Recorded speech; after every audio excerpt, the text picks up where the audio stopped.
Hi good morning. അപ്പോൾ എന്തൊക്കെയുണ്ട് വിശേഷങ്ങൾ? എല്ലായിടത്തും മഴയൊക്കെ ഉണ്ടോ? ഇവിടെ നല്ല മഴയുണ്ട് കേട്ടോ.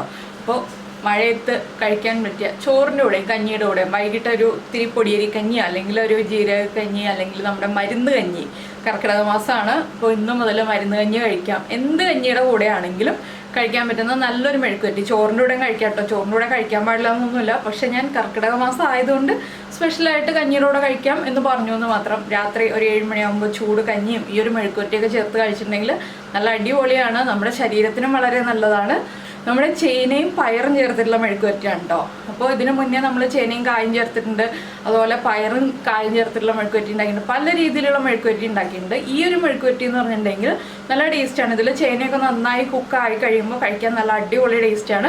അപ്പോൾ നിങ്ങൾ ഇതുപോലെ തന്നെ ഈ ഒരു മെഴുക്കുവരട്ടി ഒന്ന് ഉണ്ടാക്കി നോക്കൂ. ഉള്ളി തന്നെ ചേർക്കണം, സവോള ചേർക്കരുത്. അങ്ങനെ ഉണ്ടാക്കിയിട്ടുണ്ടെങ്കിൽ നല്ല സൂപ്പർ ടേസ്റ്റിൽ നമുക്ക് കഞ്ഞി കുടിക്കാം. അപ്പോൾ ഞാൻ എന്തായാലും കർക്കിടക കഞ്ഞിയുടെ റെസിപ്പി നമ്മുടെ ചാനലിൻ്റെ ഫ്രണ്ടിൽ തന്നെ ഇടാം കേട്ടോ. കർക്കിടക മരുന്ന് കഞ്ഞി നേരത്തെ നമ്മൾ ഉണ്ടാക്കിയിട്ടുണ്ട്. കുറേ പേരൊക്കെ ഉണ്ടാക്കിയിട്ട് അതിനെക്കുറിച്ച് അഭിപ്രായം പറഞ്ഞിട്ടുണ്ട്. അപ്പോൾ നിങ്ങൾ എന്തായാലും ട്രൈ ചെയ്ത് നോക്കുക.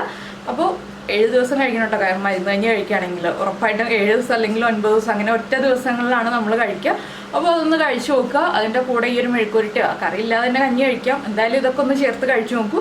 അപ്പോൾ മരുന്ന് കഞ്ഞിയും കഴിക്കുക, ഈ ഒരു കറിയും കഴിക്കുക. അതിനുശേഷം അഭിപ്രായം പറയാം. നമുക്ക് എങ്ങനെയാണ് നമ്മുടെ മെഴുക്കുവരട്ടി ഉണ്ടാക്കുന്നതെന്ന് നോക്കാം. നമുക്ക് നമ്മുടെ ഇൻഗ്രീഡിയൻസ് നോക്കാം. നമ്മളിപ്പോൾ 1/2 കിലോ അച്ചിങ്ങ അല്ലെങ്കിൽ പയർ എടുത്തിട്ടുണ്ട്. ഇതിലേക്ക് ഒരു 1/4 കിലോ ചേന കട്ട് ചെയ്തെടുത്തിട്ടുണ്ട്.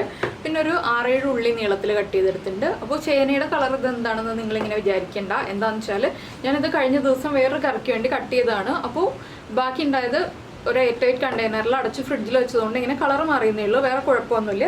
അപ്പോൾ നമുക്ക് ഈ അച്ചിങ്ങയുടെ അതേ വലിപ്പത്തിൽ ചേന കട്ട് ചെയ്യണമെന്നുണ്ടെങ്കിൽ ഈ ഒരു വലിപ്പത്തിൽ തന്നെ കട്ട് ചെയ്യാം കേട്ടോ. അപ്പോൾ ഈ ഒരു വലിപ്പത്തിൽ കട്ട് ചെയ്യുകയാണെങ്കിലുള്ള ഒരു ഗുണം എന്താണെന്ന് വെച്ചിട്ടുണ്ടെങ്കിൽ അച്ചിങ്ങയും ചേനയും ഒരുമിച്ച് തന്നെ കുക്കറിലേക്ക് ഇട്ടിട്ട് ഒരു വിസിൽ വരുന്നത് വരെ വേവിച്ചെടുക്കുക. അപ്പോൾ ചേന നന്നായി കുക്കായി കിട്ടും. ഇതിപ്പോൾ ഞാൻ ഇതുപോലെ കട്ട് ചെയ്തിരിക്കുന്നതുകൊണ്ട് ഞാൻ ആദ്യം ചേന കുക്കറിൽ വേവിക്കാനും അച്ചിങ്ങ ചട്ടിയിൽ വേവിക്കാനാണ് പോണത്. അല്ലെങ്കിൽ ചേനയ്ക്ക് വേവ് കൂടുതലാണ്. 3 വിസിൽ വന്നാലേ ഈ വലിപ്പത്തിലുള്ള ചേന കഷ്ണങ്ങൾ കുക്കായി കിട്ടുള്ളൂ. അപ്പോൾ അതിൻ്റെ കൂടെ നമ്മൾ അച്ചിങ്ങ ഇട്ടിട്ടുണ്ടെങ്കിൽ കുഴഞ്ഞു പോകും. അതുകൊണ്ട് 2ആയിട്ട് വേവിക്കുക. അപ്പോൾ ആദ്യം ഞാനൊരു കുക്കർ എടുക്കട്ടെ. കുക്കറിലേക്ക് നമ്മൾ കഴുകി വൃത്തിയാക്കി വെച്ചിരിക്കുന്ന ചേന ചേർക്കുക. ചേനയ്ക്ക് ആവശ്യമായിട്ടുള്ള ഉപ്പ്, ഒരു 1/4 ടീസ്പൂൺ മഞ്ഞൾപ്പൊടി. ചേനയിലേക്ക് മഞ്ഞൾപ്പൊടി പിടിക്കണം എന്നുണ്ടെങ്കിൽ ചേന വേവിക്കാൻ വെക്കുമ്പോൾ തന്നെ ചേർക്കണം കേട്ടോ. അല്ലാതെ നമ്മൾ അച്ചിങ്ങയിൽ മഞ്ഞൾപ്പൊടി ചേർത്ത് വേവിച്ചാലും ചേനയിലേക്ക് മഞ്ഞൾപ്പൊടി പിടിക്കില്ല. അതുകൊണ്ടാണ്. ഒരു 1/4 കപ്പ് വെള്ളം ചേർത്തിട്ടുണ്ട്. ഇനി നമുക്കിത് 3 വിസിൽ വരുന്നത് വരെ കുക്ക് ചെയ്തെടുക്കാം.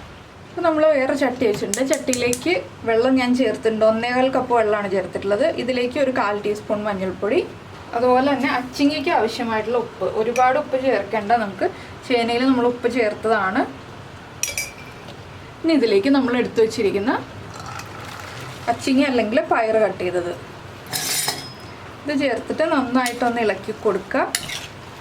ഒരു മീഡിയം ഫ്ലെയിമിൽ അടച്ചു വെച്ച് കുക്ക് ചെയ്തെടുക്കുക. ഇതൊക്കെ വളരെ എളുപ്പമാണ്. നമ്മൾ തലേ ദിവസം ഈ വെജിറ്റബിൾസൊക്കെ കട്ട് ചെയ്ത് എയർ ടൈറ്റ് കണ്ടെയ്നറിലാക്കി ഫ്രിഡ്ജിൽ വെക്കുകയാണെന്നുണ്ടെങ്കിൽ നമുക്ക് പിറ്റേ ദിവസം കറി എളുപ്പത്തിൽ റെഡിയാക്കാവുന്നതേ ഉള്ളൂ.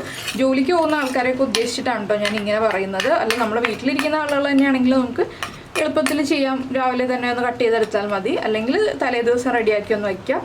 അപ്പോൾ ഇതിന് കുക്കായി വരട്ടെ, നമ്മുടെ ചേനയും കുക്കായി വരട്ടെ. അതിനുശേഷം നമുക്ക് മെഴുക്കുവരട്ടി ആക്കി എടുക്കാം. പിന്നെ ഈ മെഴുക്കുവരട്ടിയിൽ ശ്രദ്ധിക്കേണ്ട ഒരു കാര്യം എന്താണെന്ന് വെച്ചാൽ നമ്മൾ ഉള്ളി തന്നെ ചേർക്കണം. നമ്മുടെ സവോള ചേർത്തിട്ടുണ്ടെങ്കിൽ ടേസ്റ്റ് ഉണ്ടാവില്ല. അത് പ്രത്യേകം ശ്രദ്ധിക്കേണ്ട ഒരു കാര്യമാണ്. സവോള ഒഴിവാക്കിയിട്ട് നിങ്ങൾ ഇതിൽ ഉള്ളി ചേർക്കുക. എളുപ്പത്തിന് വേണ്ടിയിട്ട് സവോള ആഡ് ചെയ്യരുത്. അപ്പോൾ രണ്ടും കുക്കായി കഴിഞ്ഞിട്ട് നമുക്കിനി ബാക്കിയുള്ള കാര്യങ്ങൾ ചെയ്യാം. അപ്പോൾ നമ്മുടെ പയറും ചേനയും എല്ലാം കുക്കായി കഴിഞ്ഞു. നമുക്കിനി മെഴുക്കുവരട്ടി ആക്കി എടുക്കാം. അതിനായിട്ട് ഞാനൊരു ചീനച്ചട്ടി വെച്ചിട്ടുണ്ട്. ചീനച്ചട്ടിയിലേക്ക് വെളിച്ചെണ്ണ ചേർക്കാണ്. ഒരു 2 ടേബിൾ സ്പൂൺ വെളിച്ചെണ്ണ ചേർക്കാം കേട്ടോ.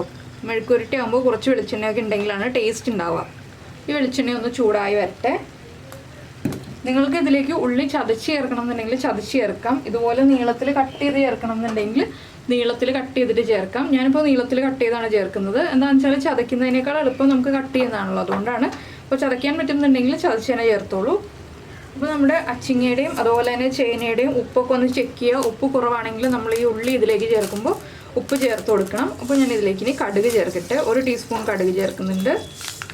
അപ്പോൾ നമ്മുടെ കടുക് പൊട്ടി കഴിയാറായിട്ടുണ്ട്. നമുക്കിതിലേക്ക് കട്ട് ചെയ്ത് വെച്ച് ഉള്ളി ചേർക്കാം. നിങ്ങൾക്ക് വെളുത്തുള്ളി വേണമെന്നുണ്ടെങ്കിൽ 2 അല്ലി വെളുത്തുള്ളി ഉള്ളിയുടെ കൂടെ ചേർത്ത് കട്ട് ചെയ്തെടുക്കാം, അല്ലെങ്കിൽ ചതച്ചാണ് എടുക്കുന്നതെങ്കിൽ ചതച്ച് ചേർക്കാം. അതൊക്കെ നിങ്ങളുടെ ചോയ്സ് ആണ്. ചില ആളുകൾക്ക് മെഴുക്കുവരട്ടിയിൽ വെളുത്തുള്ളി വേണമെന്ന് നിർബന്ധമാണ്, അതുകൊണ്ട് പറഞ്ഞു എന്നേ ഉള്ളൂ. ഞങ്ങളിവിടെ മെഴുക്കുവരട്ടിയിൽ വെളുത്തുള്ളി ചേർക്കാറില്ല. പിന്നെ ഉള്ളി ഒന്ന് കുക്കായി വരട്ടെ. നമുക്കിനി ഉള്ളിക്ക് ആവശ്യമായിട്ടുള്ള ഉപ്പ് മാത്രമേ ഞാനിപ്പോൾ ചേർക്കുന്നുള്ളൂ. ചേനയുടെയും പയറിൻ്റെയും ഒക്കെ ഉപ്പ് കറക്റ്റാണ്. അപ്പോൾ ചേനയ്ക്കും പയറിനും ഉപ്പ് കൂടുതലാണെങ്കിൽ അതിനും കൂടിയുള്ള ഉപ്പ് ചേർക്കുക, ഇല്ലെങ്കിൽ നമ്മുടെ ഉള്ളിക്ക് ആവശ്യമായിട്ടുള്ള ഉപ്പ് മാത്രം ചേർത്ത് കൊടുക്കുക. ചെറിയൊരളവിൽ ഉപ്പ് ചേർത്താൽ മതി. ഈ ഉള്ളി ഒന്ന് നന്നായിട്ട് മൊരിഞ്ഞ് വരുന്നത് വരെ ഇളക്കി കൊടുത്തുകൊണ്ടിരിക്കുക. ഉള്ളി ഇല്ല, സവാള മാത്രമേ കയ്യിലുള്ളൂ എന്നുണ്ടെങ്കിൽ ഒരു ചെറിയ സവാളയുടെ പകുതി എടുക്കാം കേട്ടോ. പക്ഷേ ടേസ്റ്റ് കൂടുതൽ വരുന്നത് ഉള്ളിക്കാണ്, അതുകൊണ്ടാണ് ഞാൻ ഉള്ളി തന്നെ എടുക്കാൻ പറഞ്ഞത്. പിന്നെ ചില ആളുകളുടെ അടുത്ത് നമുക്ക് ചില സാഹചര്യങ്ങളിൽ ഉള്ളി ഇല്ലാതെയൊക്കെ വരുമല്ലോ, അപ്പോൾ സവാള ചേർത്ത് നമുക്ക് ഉണ്ടാക്കാം. അപ്പോൾ നിങ്ങൾ സവാള ചേർത്താണ് ഉണ്ടാക്കുന്നതെങ്കിൽ പിന്നീട് ഒരു ദിവസം ഉള്ളി ചേർത്തും കൂടി ഉണ്ടാക്കി നോക്കണം കേട്ടോ. നമ്മൾ ഉള്ളി ഒന്ന് മൊരിഞ്ഞ് വരട്ടെ. ഒരു 2 മിനിറ്റ് എടുക്കും ഒന്ന് മൊരിഞ്ഞ് വരാനായിട്ട്. അതോരോന്ന് ഇളക്കിക്കൊണ്ടിരിക്കാം. അപ്പോൾ നമ്മുടെ ഉള്ളിയൊക്കെ ഒന്ന് മൊരിഞ്ഞ് തുടങ്ങുന്നുണ്ട്. നമ്മളിതിലേക്ക് കറിവേപ്പില ചേർത്തിട്ടില്ലായിരുന്നു, ഇനി നമുക്ക് കറിവേപ്പില ചേർത്ത് കൊടുക്കാം. കറിവേപ്പില കുറച്ച് വാടിയതാണ് കേട്ടോ. എന്താണെന്ന് വെച്ചാൽ കറിവേപ്പില തീർന്നു, ലാസ്റ്റ് കറിവേപ്പിലയാണ് ഞാനിപ്പോൾ ഇതിലേക്ക് ചേർത്തിട്ടുള്ളത്. അപ്പോൾ കറിവേപ്പിലയും കൂടി ഒന്ന് ചൂടായി വരുമ്പോൾ നമുക്കിതിലേക്ക് മുളക് പൊടി ചേർക്കാം. നിങ്ങൾ ചതച്ച മുളകാണ് ചേർക്കുന്നതെങ്കിൽ അതായിരിക്കും ഏറ്റവും നല്ലത്. ചതച്ച മുളകിനാണ് നല്ല ടേസ്റ്റ് ഉണ്ടാവുക. ഞാനിപ്പോൾ കുറച്ച് എരിവുള്ള മുളക് പൊടിയും അതുപോലെ കുറച്ച് കാശ്മീരി ചില്ലി പൗഡറും കൂടിയാണ് ചേർക്കുന്നത്. ഒരു 1/2 ടീസ്പൂൺ എരിവുള്ള മുളക് പൊടി, 1/2 ടീസ്പൂൺ കാശ്മീരി ചില്ലി പൗഡർ. ഒരു കളർ കിട്ടാനാണ് കാശ്മീരി ചില്ലി പൗഡർ ചേർക്കുന്നത്. ഇത് രണ്ടും കൂടി ചേർത്തിട്ട് ഒന്ന് ഇളക്കി കൊടുക്കാം. അപ്പോൾ നിങ്ങൾ വീട്ടിൽ വറ്റൽമുളക് ചതച്ച് വെച്ചിട്ടുണ്ടെങ്കിൽ അത് ചേർത്തോളൂ കേട്ടോ, അതിന് നല്ല ടേസ്റ്റാണ്. എൻ്റെ കയ്യിൽ ഇപ്പോൾ ഇല്ല, അതുകൊണ്ടാണ് ഞാൻ ഇതുപോലെ ചേർത്ത് കാണിക്കുന്നത്. അപ്പോൾ ഇനി മുളക് പൊടി ഒന്ന് കുക്കായി വരണം, കരിഞ്ഞു പോകരുത്, ഒന്ന് കുക്കായി വരണം. അതുവരെ ഒന്ന് ഇളക്കി കൊടുക്കുക. കാശ്മീരി ചില്ലി പൗഡറിന് കുക്കിംഗ് ടൈം കൂടുതലാണ്, അതുകൊണ്ടാണ് നമ്മളൊന്ന് ഇതുപോലെ ഇളക്കിക്കൊണ്ടിരിക്കുന്നത്. കൈയെടുക്കാതെ ഇളക്കണം, കരിഞ്ഞു കൂട്ടോ. പിന്നെ നമുക്കിതിലേക്ക് നമ്മൾ വേവിച്ച് വെച്ചിരിക്കുന്ന അച്ചിങ്ങ ചേർത്ത് കൊടുക്കാം. അച്ചിങ്ങ ചേർത്ത് കഴിഞ്ഞിട്ടുണ്ടെങ്കിൽ പിന്നെ കരിയില്ല കേട്ടോ മുളക് പൊടി, ആ അച്ചിങ്ങയുടെ നനവൊക്കെ ഉള്ളതുകൊണ്ട്. ഞാൻ ചട്ടിക്ക് ചൂടായതുകൊണ്ടാണ് ഇതുപോലെ ചേർക്കുന്നത്.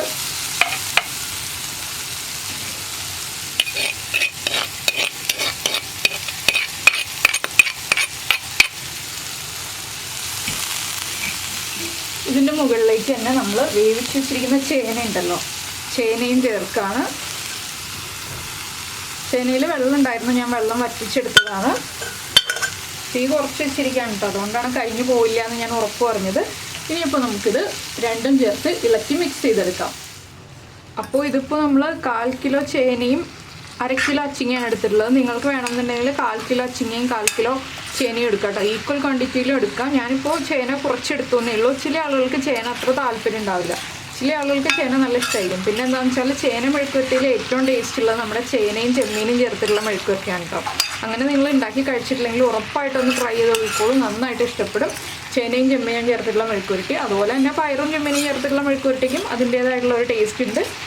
ഇനി ഇതൊന്ന് ചെറുതായിട്ട് ഡ്രൈ ആയി വരട്ടെ. ഇത് കണ്ടോ, ഇതിന് നടുഭാഗത്ത് ചെറിയൊരു വെള്ളത്തിൻ്റെ അംശമുണ്ട്, അധികമൊന്നുമില്ല, ചെറിയതായിട്ടേ വെള്ളമുള്ളൂ. ആ വെള്ളം ഒന്ന് വറ്റി വരണം. ഒരു 2 മിനിറ്റൊക്കെ നമ്മൾ ഇടയ്ക്ക് ഇങ്ങനെ ഒന്ന് ഇളക്കി മറിച്ച് കൊടുക്കുക.